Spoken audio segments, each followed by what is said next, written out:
ายดีเนาะทุกคนเนาะมื้อนี้พาทุกคนมาต่อวัดเนาะเป็นจะได้ไปกันกันเนาะก่อนอื่นนี่ก็มารอรถเนาะนี่ก็เป็นเวลาเที่ยงคืนเนาะพาทุกคนมารอรถ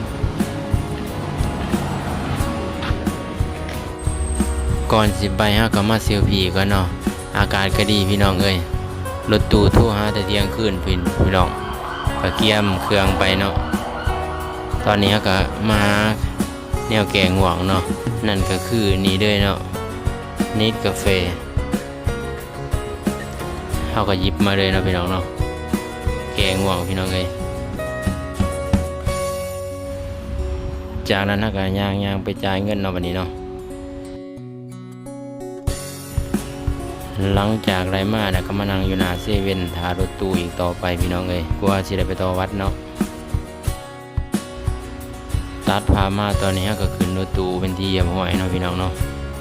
ไวคือโกหกเลยเนาะเฮาก็นั่งรถตู้ไปเรื่อยๆพี่น้องเลยคนก็หลายเฮาก็นั่งอยู่ท้ายสุดพี่น้อง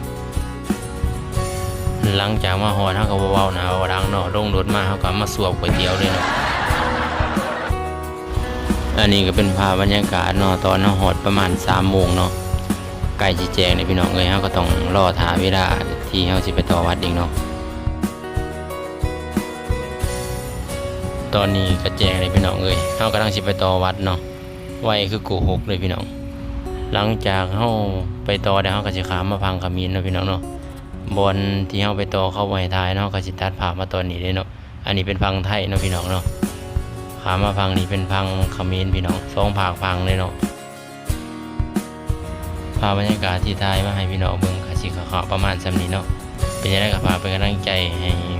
พวกเฮาเฮ็ดคลิปต่อไปเด้อพี่น้องเด้อ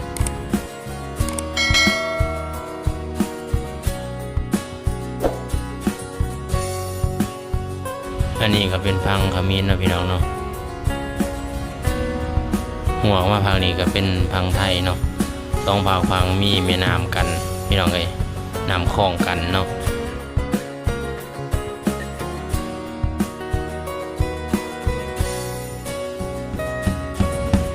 คลิปเฮาก็บ่มีหยังได้เนาะก็สิมีส่ำนี้เนาะสั้นๆให้พี่น้องได้เบิ่งเนาะเป็นจังได๋ก็ฝากเป็นกำลังใจให้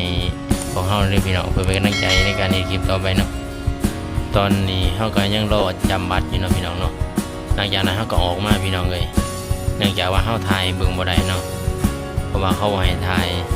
หลังจากนั้นเฮาก็สิกลับบ้านเนาะได้ไปได้กลับบ้านเนาะพี่น้องเนาะคลิปนี้ก็มีส่ำนี้เนาะฝากเป็นกำลังใจด้วยพี่น้องเด้อ